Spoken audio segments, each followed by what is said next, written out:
Assalamualaikum warahmatullahi wabarakatuh. Shalom, Om Swastiastu, Namo Buddhaya, Salam Kebajikan, Rahayu. Perkenalkan, saya Primadiska Ayu Anissa Waluyan, Guru BK di SMA Negeri 1 Bantul, Daerah Istimewa Yogyakarta.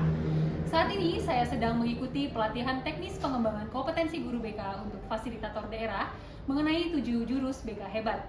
Kalau pada pertemuan minggu lalu saya sudah mengimplementasikan tentang jurus kenali potensi, yang kedua ini saya akan mengimplementasikan jurus yang keempat, yaitu jaga konsistensi. Selamat menyaksikan. Assalamualaikum warahmatullahi wabarakatuh. Waalaikumsalam warahmatullahi wabarakatuh. Bagaimana kabarnya hari ini? Baik. Oke, hari ini Bu Diska mau ngajarin ke kalian. Kalau misalnya Bu Diska bilang bagaimana kabarnya hari ini, kalian bilang badanku, pikiranku, hatiku, good, good, good, gitu ya? Bisa? Bisa. Oke. Bagaimana kabarnya hari ini? Badanku, pikiranku, hatiku, good, good, good. Oke. Sebelum memulai kegiatan hari ini, seperti biasa kita awali dengan berdoa. Silakan. Ada yang mau memimpin berdoa? Untuk mengawali kegiatan BK kita pada siang menjelang sore hari, alangkah baiknya kita membaca doa terlebih dahulu. Baca doa sesuai kepercayaan dan keyakinan masing-masing. Bersilakan. Doa juga dibatasi. Oke. Terima kasih Mas. Nah, hari ini kita akan belajar tentang konsisten. Nah, kita hebat karena kita konsisten. Nah, jadi kita tuh sebenarnya ya kalau misalnya mau jadi hebat tuh kita nggak perlu mau jadi konsisten tuh kita nggak perlu untuk jadi hebat dulu. Maaf. Jadi ya mulai aja dulu. Siapa tahu nanti kalau sudah terbiasa ya udah jadi keseharian kita dan kita bisa jadi hebat. Nah, sekarang Bu Diska mau ngajak kalian main dulu sama teman sebangkunya. Devina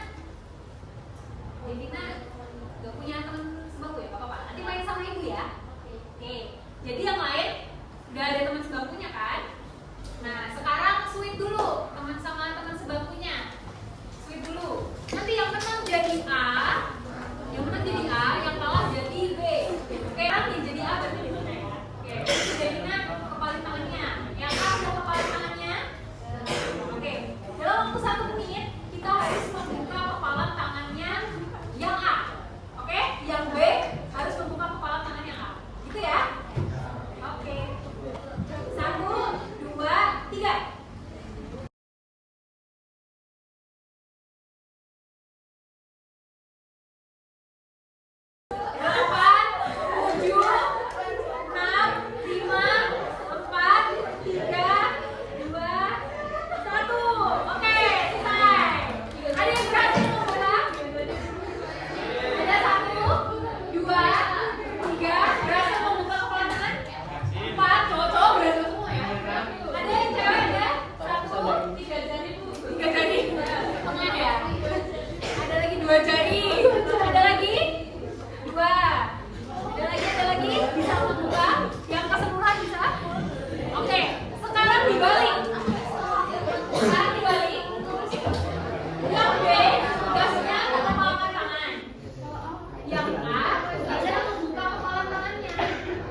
Tadi gimana Mas caranya? Siapa yang ngepalin tangan?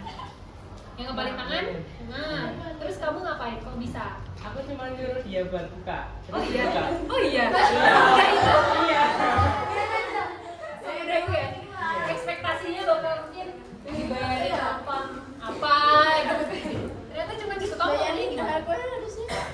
Iya cuma biasa aja. Gimana kata-katanya gimana? Mau buka mau. Iya. Buka aja gitu nggak tahu. Tanpa paksaan ya? Iya. Terus kenapa? Kamu kenapa meminta? Kan diminta. Oh diminta. Karena dia meminta. Kenapa kamu mau nurut sama dia? Teman. Oh karena teman. Oke. Teman lu. Udah bisa. Siapa yang kepalin tangan? Ya. Kamu kenapa nggak mau membuka kepala tangan? Karena mau effort ya. Memang kalau dia misalnya merayu gitu kamu mau bisa. Kenapa? Dan siapa yang nggak boleh di? Jangan dibuka ya, karena seolah-olah sedang menggenggam sesuatu yang berharga tadi itu ya. Oke. Nah, sebenarnya kita mau belajar tentang ini sekarang. Ada dua hal, berkesadaran dan keterpaksaan. Kalian lebih suka dipaksa atau kalau dalam konteks belajar gitu ya, kalian lebih suka sadar sendiri untuk belajar atau kalian lebih suka dipaksa untuk belajar?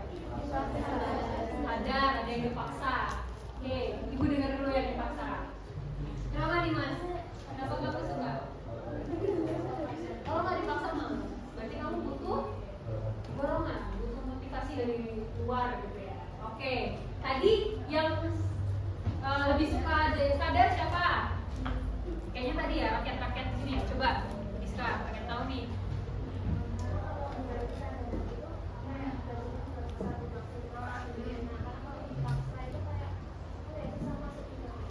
Jadi kalau misalnya berkesadaran untuk belajar, jadinya materinya lebih mudah dipahami dan jadi lebih ikhlas, kayak gitu ya. Oke. Ini sebenarnya apa sih yang bikin kita nggak konsisten melakukan sesuatu? Siapa yang setiap hari pulang sekolah pasti belajar? Ada yang setiap hari jogging?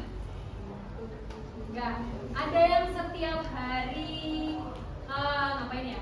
Bantuin ibunya nyuci piring? Ada, oke. Gimana tuh caranya biar kamu bisa setiap hari kok mau bantuin ibu nyuci piring?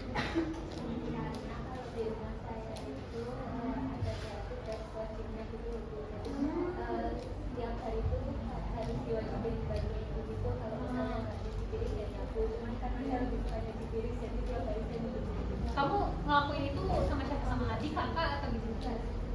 Kamu punya adik atau kakak? Punya tapi dua-duanya sedang berkeluarga sendiri jadi ya di rumah tinggal saya sama. Jadi kamu, nah pembagian tugas rumah tangga itu antara kamu sama ibu atau kamu kayak gitu ya? Jadi apa yang dilakuin ibu, apa yang kamu lakukan? Itu sejak kapan itu? Kalau dari pembagian tugasnya sih udah lama ya, itu sejak saya SD kelas 3 itu sudah maksudnya udah kayak diwajibin dari sama. Oke. Sebelumnya cuma kayak biasa sekedar bantu aja. Oke, berarti bertahap ya? Iya. Ada kayak level-levelnya gitu, dan semakin besar semakin banyak. Iya.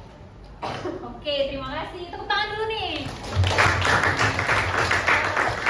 Menurut Mbak Ria, Mbak Ria ini sering melakukan tugas rumah karena memang sudah terbiasa dari kecil, udah dibiasakan oleh orang tuanya. Tapi, oke, tadi ibu mau tanya. Sebenarnya dulu ada nggak misalnya Mbak Ria kepikiran males? Ya nggak sih? Dulu ada males. Nah, struktur otak kita yang namanya reptilian brain. Udah pernah dengar belum? Tahu reptil itu apa? Berarti itu Apa? itu jenis komodo. Komodo, dinosaurus, kadal ya, kayak gitu-gitu ya. Pokoknya yang ular kayak gitu-gitu ya. Biasanya reptil itu ganas atau enggak? Ganas ya. Nah, itu kenapa dinamakan reptilian brain? Karena memang otak kita yang ini tuh tugasnya hanya dua, modenya tuh cuma ada dua, fight or freeze. Nah, kalau nggak kita fight dengan hal itu ya udah ke freeze. Misalnya tadi Bu Rizka tanya, ada nggak yang jogging setiap hari gitu? Nggak ada kan? Itu mungkin karena otak reptil kita tuh bilang, capek nggak sih habis sekolah seharian, masa harus jogging? Capek nggak sih harus nyuci piring? Aku tuh udah seharian dari pagi jam 7 dengan cara lari 1 kilo satu hari, itu mungkin akan membuat brain kita tuh ngerasa yaudah deh 1 kilo ini. Mungkin kadang-kadang kalau kalian udah rencana 1 kilo, malah tiba-tiba bisa jadi 1,5 kilo larinya, atau bisa jadi 2 kilo pulang pergi gitu kan. Nah itu bisa kayak gitu. Ini adalah salah satu trik yang ibu kalian belajar juga untuk menipu rasa malas kita.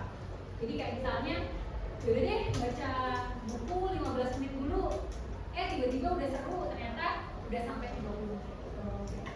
Dengan dengar azan bisa tulis nama kelas bukunya dulu ya. Nih, bagaimana pengalaman kalian dalam menerapkan 7 kebiasaan anak Indonesia hebat selama ini? Lalu yang setelahnya, nah ini, dalam menerapkan 7 kebiasaan anak Indonesia hebat, kalian lebih termotivasi karena sadar akan manfaatnya atau karena paksaan dari sekolah atau dari orang lain? Ya, silakan boleh diisi sesuai sama diri kalian, nggak ada jawaban yang salah. Ini Bu Rizka cuma pengen screening aja kalian itu seperti apa. Bagi kalian di bagian ini, bagian mana kebiasaan yang mudah untuk dilakukan? Misalnya apa? Makan sehat, mudah Bu untuk melakukan makan sehat, atau gemar belajar Bu, mudah bagi saya. Lalu yang selanjutnya, bagimu kebiasaan mana yang sulit dilakukan? Misalnya bangun pagi Bu, biasanya kalau nggak dibangunin orang tua saya nggak bisa bangun sendiri. Nanti silakan kalian isikan sesuai dengan kegiatan kalian hari. Misalnya hari ini bangun paginya jam berapa? Terus setelah bangun, sholat subuh nggak? Oke, kalau misalnya sudah selesai sholat subuh, centang. Terus berolahraga. Misalnya ya, saya setiap hari pasti jogging Bu, 20 menit. Terus yang selanjutnya adalah makan sehat dan bergizi ya. Nah, makan sehat dan bergizi itu setiap hari. Sarapannya apa? Kalian ditulis di sini di piring-piring yang sudah Ibu ini. Makan paginya apa? Misalnya nasi kuning gitu ya. Terus makan siangnya apa? Steak Bu.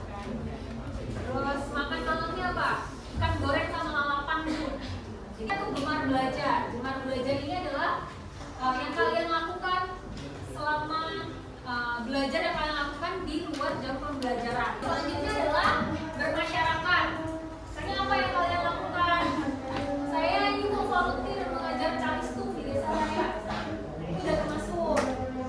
Atau ibu setiap Jumat saya sedekah Jumat ke panti asuhan atau ke jalan-jalan saya suka bagiin Jumat berkah misalnya. Lalu ibu setiap malam minggu ada kegiatan karang taruna. Kalian ikut ibu, boleh kalian catat di sini. Atau ini Bu, saya hari Minggu ikut bapak saya kerja bakti bersih-bersih lingkungan. Boleh. Nah yang terakhir adalah tidur cepat. Tidur cepat ini bukan berarti kalian 5 menit tidur bangun lagi gitu enggak ya, tapi tidur lebih awal. Jadi setelah kalian mengisi selama 7 hari ke depan, kita akan isi refleksinya bersama-sama gitu ya. Bisa dipahami? Kita akhiri kegiatan hari ini. Oke, terima kasih sekali kalian hari ini sudah mengikuti kegiatan dengan sangat antusias dan seru sekali hari ini. Minggu depan kita ketemu lagi. Sebelum kita mengakhiri kegiatan hari